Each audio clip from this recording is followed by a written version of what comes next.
Hello everyone, welcome back to my channel Shrimani's corner. আশা করছি সবাই খুব ভালো আছো, আর আমিও খুব ভালো আছি। আর একটা নতুন ব্লগে তোমাদের সবাইকে ওয়েলকাম জানাচ্ছি ফ্রেন্ডস।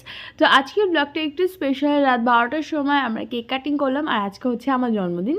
তো 12 তারিখ জন্মদিন আমার। আর এখানে দেখো আমার পছন্দের সব রকমের খাবার ছিল। এখানে সুগার ফ্রি বিস্কুটটাও ছিল, যেটা আমি খুব পছন্দ করি। আর অনেক গিফটস ছিল। আর জন্মদিনে বলো গিফটস পেতে কার না ভালো লাগে। আর এই যে গিফটসগুলো দেখছো, এগুলো তোমাদের দাদাভাই দিয়েছে। বাবা মার তরফ থেকে গিফট ডিউ রয়েছে, যখন দেখা হবে পরে আমাকে দিয়ে দেবে বলেছে। আর এই যে রুমটা ডেকোরেশন দেখছি, এটা তোমাদের দাদাভাই করেছে। আমার তো খুব পছন্দ হয়, কারণ এরকম লাইটনিং সেট আপে না বসতে খুব ভালো লাগে। আর সাইডে মানে গানও বাজছিল, তো আমাদের পছন্দের গানগুলো ছিল। জাস্ট গান শুনছিলাম আর টাইমটা এনজয় করছিলাম। আমি খুব একটা ভিডিও বা ব্লগ করিনি। আর আমি জানি না কেন যখন কেক কাটছিলাম সেই ব্লগটা কোথায় গেছে আমি কিছু বুঝতে পারছি না। আর এই যে একগুচ্ছ গোলাপ, এটাও তোমাদের দাদাভাই দেওয়া। পার্সোনালি আমার এটা খুব পছন্দ হয়েছে। Good morning everyone. আজকে ব্লগ শ্যুট হচ্ছে সকাল সকাল নতুন মোবাইল থেকে। তো তোমরা বলো তোমাদের কাছে কোনো ডিফারেন্স কি মনে হচ্ছে কিনা? ক্লিয়ারিটি অনেক বেটার আগেরটার থেকেও। কিন্তু যাই বলো তাই বলো, আমার ভিভো মানে আমি ভিভোকে অ্যাকচুয়ালি পছন্দ করি, কিন্তু আমার ভিভো S1-এর থেকেই। এখন আমি হয়ে যাবো রেডি ঝটপট করে, আর আমি স্নান করবো। সকালে খাওয়া দাওয়া হয়ে গেছে আমাদের, দিদি এসেছিলো, সব কাজ বাজ দিদি করেছে। আজকে প্রচুর জামা কাপড় ধুয়েছে, মানে প্রচুর হিউজ, মানে বাড়ির সব জামা কাপড় আজকে দিদি ধুয়ে দিয়েছে। তো এখন সব কিছু ছাদে বেলা রয়েছে, আর আমরা 2 ঘন্টা মতন বাড়িতে আর আছি। তারপরে বেরোবো একটুখানি বাইরের দিকে, যাওয়ার ইচ্ছা আছে। আর যেহেতু আমি একটা দিন ছুটি পাই, জন্য বেশি দৌড়ঝাঁপ করছি না। আর আমার খুব ইচ্ছা ছিল বাড়িতে যাওয়ার, কিন্তু বাবা মার একটু কলকাতা কাজ হয়েছে। বাবা তো ওখানটায়, বাবা বাড়ি থাকবে। ওই জন্য আমি বললাম যে বাবা বাড়ি থাকবে না, মায়ের সাথে গিয়ে দেখা করে আসবো। বাবারও তো খারাপ লাগবে, আর আমারও খারাপ লাগবে যে বাবার সাথে দেখা হলো না। তো ওই জন্য আমি ভাবছি আমি এখন যাবো না, আমি হয়তো মেবি 4-5 দিন পরে তারপরে একদিন বাড়িতে যাব, বা কলকাতা গিয়েই বাবার সাথে দেখা করবো। তো এখন হচ্ছে স্নান করার পালা, প্রচণ্ড ঠান্ডা। তো আমি হয়ে গেছি রেডি, এখন আমরা বেরোচ্ছি। আর চলো, লেট হয়ে গেছে, তোমাদের দাদা প্রচণ্ড রাগ করছে, এখন রেগে গেছে। তো চলো এখন আমরা বেরোই ঝটপট করে। এখন বাজে প্রায় 1টা। আমরা পৌঁছে গেছি নৈহাটি স্টেশনে। স্টেশন থেকে টোটো করে চলে যাচ্ছি এবার বোম্বে বিরিয়ানিতে বিরিয়ানি খাওয়ার জন্য, কারণ ওখানকার বিরিয়ানি তোমাদের দাদাভাই আর আমার দুজনেরই আমাদের পছন্দ হয়। তো এখানটায় আসলাম, আর আমি ভাবলাম তোমাদের সাথে অ্যাটলিস্ট এখানে এসে আমি কথা বলবো, কিন্তু চারিদিকে প্রচণ্ড গাড়ি ঘোড়ার আওয়াজ। আমি যে জন্য ভাবলাম ঠিক আছে আমি ভয়েস ওভারেই তোমাদের সাথে কথা বলি। এখানে চলে এসেছে আমাদের মাটন বিরিয়ানি। আমার জন্মদিন আর বিরিয়ানি খাবো না এটা হয় না, তার জন্য এখানে বিরিয়ানি আমরা অর্ডার করলাম। আর এই হচ্ছে রেস্টুরেন্টটা, ছোটোখাটোর মধ্যে সুন্দর। এখান থেকে আমরা চলে গেছি কল্যাণী নাইস পার্কে। স্টেশন থেকে আসলে তোমাদের 25 টাকা করে ভাড়া নেয়, আর যদি এখান থেকে যাও তাহলে 10 টাকা করে ভাড়া নিয়েছে আমাদের। তো আমরা পৌঁছে গেছি, 40 টাকা হচ্ছে টিকিট। তো টিকিট কেটে ভিতরে চললাম। ভাবলাম যে ভিতরে গিয়ে তোমাদের সাথে কথা বলবো, কিন্তু ভিতরে গিয়ে দেখি আরও উল্টো অবস্থা। কারণ হচ্ছে ভিতরে চারি সাইডে গান বাজছে। তো গান যেহেতু হচ্ছে, কথা তো আমি বলতে পারছি না, নাহলে কপিরাইট ক্লেম চলে আসবে। এই জন্য আমি বললাম ঠিক আছে চলো, আর কি করা যাবে। আজকে পুরো টাইমটা আমি কিছু ভিডিও নিয়ে নেব, তো তোমাদের সাথে আমি ভয়েস ওভারে পরে কথা বলবো যখন আমি এডিটিং করব। ব্লগটা আসতে একটু দেরি হয়েছে। আমার জন্মদিন ছিল 12 তারিখ, তো 12 তারিখে আমরা এগুলো করেছি, বাট ব্লগ পোস্ট হচ্ছে আজকে 16 তারিখ। 3-4 দিন মিডিলে লেগে গেছে, কারণ হচ্ছে এখানে ঘোরাঘুরি করার পর থেকে যাই না কেন 2 দিন আমার শরীরটা একটু ডাউন চলছিল, মানে একটু লো ফিল করা হয় না, তো ওরকম লাগছিলো, যার জন্য আর প্রচণ্ড পরিমাণে মাথা যন্ত্রণা হচ্ছে, কিসের জন্য কি জানি। তো এই কারণেই আমার ব্লগটা পোস্ট করতে একটু দেরি হয়ে গেলো, প্লিজ একটু অ্যাডজাস্ট করে নাও। বাচ্চাদের জন্য পার্কটা খুব ভালো ছিল, আর প্রচণ্ড ভিড় ছিল ভিতরে। বাচ্চারা এত বাচ্চা বা এত ফ্যামিলি, অনেকগুলো ফ্যামিলি এসেছিলো এখানে, পিকনিক হচ্ছিলো। এই হচ্ছে আমি। তোমরা বলো আমাকে কেমন লাগছে, এটা আমার এই বছরের বার্থডে লুক। তোমার দাদাভাই বলছে ভালোই লাগছে। তো ওখানে একটু ঘোরাঘুরি করলাম, আমি ননদের সাথে ভিডিও কলে কথা বললাম, ওকে জায়গাটা একটু দেখালাম, তারপরে কিছু সেলফি আর ভিডিও নিচ্ছিলাম। আর এখানে তোমার দাদাভাই বিজি ফোনে, তো আমি বললাম চলো আমি তোমাদের চারি সাইডের ভিউটাই একবার দেখি।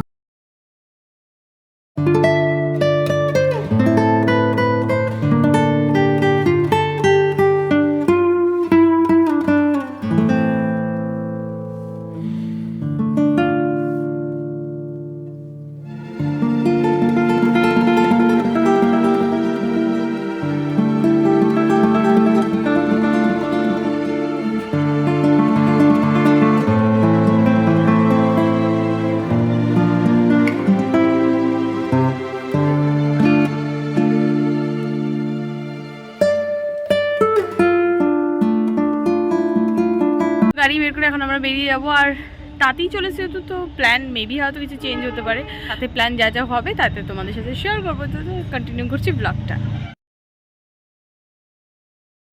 বাড়িতে এসে তখন বাজে প্রায় 4:30 বাজে। বাড়িতে এসে একটু রেস্ট নিলাম, আর আমি কিছু ভিডিও এডিটিংয়ের কাজ করছিলাম। তারপরে আমি হয়ে গেছি এখন রেডি, চটপট করে এখন বেরোবো। আর আমি সব মেকআপ রিমুভ করে মুখে জাস্ট বোরলিন লাগিয়ে দিয়েছি, কারণ কি হতো সারাদিন মুখে পড়ে হচ্ছে, তো হালকা একটা বিবি ক্রিমের মানে মেকআপ ছিলই। তার জন্য আমি বললাম যে ঠিক আছে চলো একটুখানি স্কিন কেয়ারই করে চলে যাই। আর আমরা এখন যাচ্ছি কল্যাণী বঙ্গ সংস্কৃতির মেলায়। আর যাওয়ার কথা ছিল 14 তারিখ, বাট আজকে হলাম আজকে তো ফ্রি আছি, তো আজকেই চলে যাই। তো চলো, আমি সিম্পলি কুর্তিটা পরে নিয়েছি, কারণ সারাদিন চিকনকারি কুর্তিটা না, ওটা যেহেতু এরকমভাবে মিরার ওয়ার্ক করা ছিল, তো আমি হলাম এখন একটু কমফোর্টেবল পরি। তো চলো এখন আমরা বেরোই।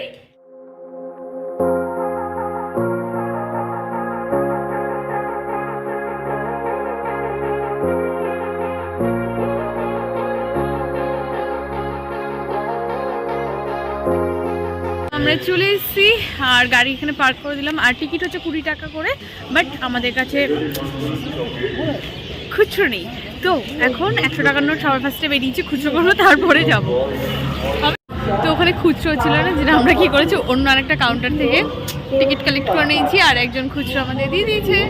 দুটো টিকিট নিয়ে চললাম ভিতরের দিকে। ভিতরে প্রবেশ করেই দেখি এখানে একটা সেলফি জোন বা সেলফি কর্নার করা রয়েছে। তো ভাবলাম আমরা কেন পিছনে থাকি, আমরাও একটা ভিডিও সেলফি নিয়ে নিলাম। এরপরে চলে গেছি একটা ব্যাগের দোকানে, আর এই ব্যাগটা আমার তো ভালো লাগছিল। এখানে অনেকগুলো ব্যাগ ছিল, মেবি হয়তো ব্লু কালারটা আমি পারচেস করতে পারি যদি আমার মুড হয় তো। আর এখানে দেখো এই হচ্ছে আমি একটুখানি ভিডিও নিলাম, আর আমরা চারিদিকটা ঘুরে ঘুরে দেখছিলাম। ব্লগ বা ভিডিও না একটু কমই করা হচ্ছে, তো আমি বললাম চলো আমরা যদি এসছি তোমাদের একটু চারি সাইডটা দেখিয়ে দিই। তো এখানটায় নিয়ে হাতে বসে বসে না এগুলো কিন্তু বানাচ্ছিলো এখানে হাতে করে, তো এগুলো খুব সুন্দর দেখতে লাগে। সব জিনিসপত্রগুলো দেখছিলাম। আর এবার আমার মনে হলো প্রচুর জামা কাপড়ের দোকান আছে, মানে অনেক জামা কাপড়ের দোকান ছিল। আর তার মাঝখানে আমি হট করে দেখি আমার সোয়েটারটা, যে সোয়েটারটা তোমার দাদাভাই এবার আমার দিয়েছে না, ওই সোয়েটারটা পর্যন্ত বেলায় রয়েছে। আমি বললাম চলো এসছি যখন দাম জিজ্ঞাসা করবো, যে আমি মানে আমাকে যেটা কিনে দিয়েছে সেটা কি ঠকা হয়েছে না এখানে দাম বেশি কোনটা। তো দেখলাম মেলায় অনেক দাম বেশি বলছিল। এগুলো সব হ্যান্ডমেড জিনিস ছিল, দেখতে অসম্ভব সুন্দর। যদি কোনো ছোটো বাচ্চা থাকতো তার জন্য অবশ্যই জামা একটা কিনে নিয়ে যেতাম, কত কিউট না। তো এখানটা দেখো চুড়িদারের পিস এগুলো, আর এগুলো পেন্টিং ছিল, কিছু হাতে করা ছিল, কিছু জিনিসপত্র দিয়ে অসম্ভব সুন্দর। আচারের দোকান ছিল। আর এই হচ্ছে আমার সোয়েটারটা, দেখেছো, সেম কালার সেম ডিজাইন। আর এই হচ্ছে নাগরদোলনা, লাইফে 2বার ওঠার পরে এত ভয় পেয়েছি যে আর কোনোদিনও ওঠার কথা ভাবিও না। সিরামিক পটগুলো দেখতে তো খুব সুন্দর লাগে, বাট প্রাইস প্রচুর হাই। তো যারাই ওখানে দেখছিল না দাম শুনেছে তো এত দাম না এগুলোর, তাই ভাবলাম না ঠিক আছে কেনাটা একদমই উচিত হবে না, আমি ঠকতে চাই না। তারপরে এখান থেকে ঘুরতে ঘুরতে চলে গেলাম আরেকটা সাইডে। কিছু চাবি রিং দেখছিলাম, কারণ আমার স্কুটির যে সাথে না যে চাবি রিংটা লেদার ফিনিশের, ওখান থেকে একটা চাবি রিং মতন দিয়েছিল, ওটা আমার একদম পছন্দ হয় না। তাই ভাবছি আমি যাওয়ার আগে ওখান থেকে কিছু চাবি রিং কিনবো। কিছু জুয়েলারি সেট দেখছিলাম, তারপরে আবার নিজের মনকে বোঝালাম যে কী দরকার, এখন আমার যেহেতু কোনো ফাংশন বা কোনো কিছু নেই, তো আমি কিনে রেখে দেবো, তারপরে আর পড়তে ইচ্ছা করে না। তোমাদের দাদাভাই এইটা পছন্দ করছে, প্রাইস চাচ্ছিল 5,000 টাকা। আনলাম চলো কোনো দরকার নেই, একদিন কিনবে ব্যাস, 2 দিন খেললে আর খেলবে না। 5,000 টাকা দিয়ে কেনার কোনো লজিক হয় না। এগুলো অসম্ভব সুন্দর, কত সুন্দর দেখো, মানে দেখতেই ভালো লাগে। সামনাসামনি তো আরও বেশি সুন্দর লাগছিলো, মনে হচ্ছে রাজাদের বাড়ির থেকে সব ফার্নিচারগুলো নিয়ে আসা হয়েছে। তো আমরা ভাবলাম চলো আমরাও গিয়ে একটু দেখে আসি। যাদের বাইরে না টোটাল উডেন ফিনিশে থাকে তাদের কিন্তু এই বাড়িতে এই ধরনের ফার্নিচারগুলো খুব ভালো লাগে, বাট প্রচুর কস্টলি ওটা, এখন বাজেটের বাইরে। কি সুন্দর দেখো, হাতি, সাই বাবা ছিল, এখানে সিংহ ছিল, আমরা এগুলো দেখছিলাম। আর তোমাদের দাদাভাই দেখো আবার চলে গেছে এই দিকটায়, ওর শুধু এইটাই পছন্দ হচ্ছে। আর প্রাইস এটার 1 লাখের উপরে ছিল। ঘুরতে ঘুরতে আমরা চলে আসলাম। আর যেহেতু আজকে জিমুত আসবে, তো আমরা ভাবছিলাম যে আমরা থাকার সময় যদি আসে তাহলে 1টা বা 2টো গান আমরা শুনবো, তারপরে বেরিয়ে যাব। কারণ ওদিক থেকে মানে দোকানের থেকে ফোন করছে বারবার করে, ওরা বলছে কখন আসবি কখন আসবি, মানে তোমাদের দাদা ভাইয়ের বন্ধুরা মনে হয় ওরা কিছু একটা প্ল্যান করছে। ঘুরতে ঘুরতে আমাদের পেয়ে গেছে খিদা, তো আমরা একটার পর একটা উল্টাপাল্টা জিনিস খাচ্ছি। আর স্প্রিং পটেটোটা আমাদের টেস্টি লেগেছে, আমি ফার্স্ট টাইম এটা ট্রাই করলাম। দেখতেই মানে খুব ভালো লাগে যখন এটা করে না, দেখো কি সুন্দরভাবে করবে। আমার তো খুব ভালোই লাগছিলো এটা দেখতে। আর প্রচণ্ড ভিড় ছিল, মানে লম্বা লাইন।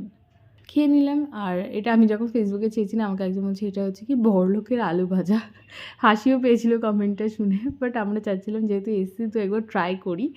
এখান থেকে এটা খাওয়া দাওয়ার পর এই চাবি রিংটা আমার খুব পছন্দ হয়েছে, এটা আমি হচ্ছে পারচেস করবো। এখানে অনেকগুলো চাবি রিং আছে দেখো।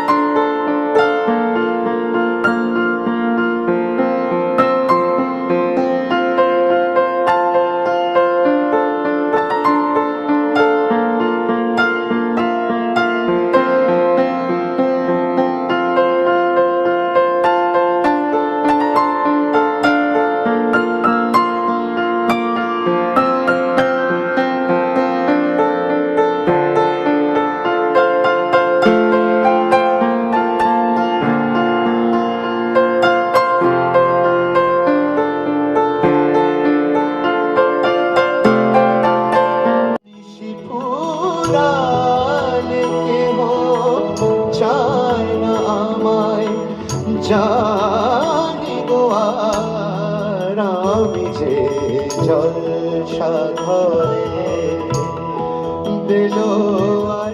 তো আমরা চলে এসেছি বাড়িতে। তো মেলার ওখান থেকে ডাইরেক্ট গেছি দোকানে গিয়ে ওখানে আবার একটা গিফট, আমাকে সবাই মিলে একটা গিফট দিল, তারপরে চলে আসলাম বাড়িতে। আর এই ব্যাগটা ওখান থেকে পারচেস করেছি, আর এটা তুমি দাদাভাই কিনে দিয়েছে। ব্যাগটা ভীষণই কিউট, আর এখন না এই টাইপসের কাপড়ের যে ব্যাগগুলো ভীষণই ভালো, মানে ট্রেন্ডে বলতে পারো চলছে এখন। আর এটা ওয়াশেবল রয়েছে, তো যদি ইনকেস এটা ময়লা হয়ে যায় তো এটা ধোয়াও যাবে, উনি এটা বলে দিয়েছে ইজিতে ওয়াশ করা যায়। তো তোমরা বলো তোমাদের এই ব্যাগটা কেমন লাগছে। আর আমার বার্থডেতে আজকে লাস্ট গিফট, এই বছরের লাস্ট গিফট, এটা আমি ওপেন করছি তোমাদের সামনেই ওপেন করি। চলো, এখন অবধি দেখিনি কি দিয়েছে। আর বাবা মার তরফ থেকে গিফট এখন অবধি আমার বাকি আছে। তো বাবা মা যেহেতু আসতে পারেনি, আমাকে ফোন করেছে, ফোনকে আমাকে বললো যে তোর যা ভালো লাগে তুই যখন পরে দেখা হবে তখন তুই পারচেস করিস। হ্যাঁ ঠিক আছে, চলো আমার গিফট তোলা থাক। আর ওদের খাওয়ানোটা ডিউ রয়েছে, ওটা কালকে খাওয়াবো, কারণ আজকে এখন সব দোকান বন্ধ হয়ে গেছে, মানে বাজারে কোনো ফাস্টফুডের দোকান খোলা ছিল না। আরে বাপরে, আচ্ছা তো এর মধ্যে চকলেট রয়েছে, আমি আরো অনেকগুলো চকলেট পেয়ে গেছি। চলো এবার তোমাদের শোপিসটা দেখাই, কিউট সিলভার ফিনিশার রয়েছে, তো দেখতে খুব সুন্দর লাগছে, খুব ভালো হলো। আমার ড্রেসিং টেবিলের ওখানটা রাখার জন্য আরেকটা শোপিস হয়ে গেল। তো এটার সাথে এবারে আমার জন্মদিনের ব্লগটা আমি শেষ করছি, কারণ জন্মদিনের ব্লগটা অনেক লম্বা আছে। আর আজকে উল্টাপাল্টা যা যা খাওয়া দাওয়া করেছি, আর এখন রাতে কিচ্ছু খাবো না, জাস্ট এখন ঘুমাবো। এখন মতন গুড নাইট, তোমাদের সাথে দেখা করবো আর একটা শর্ট ভিডিও অথবা ব্লগের মাধ্যমে। তো সবাই খুব ভালো থেকো আর সুস্থ থেকো, দেখতে থাকো Shrimani's corner. Good bye friends, good night আর stay safe, love you all.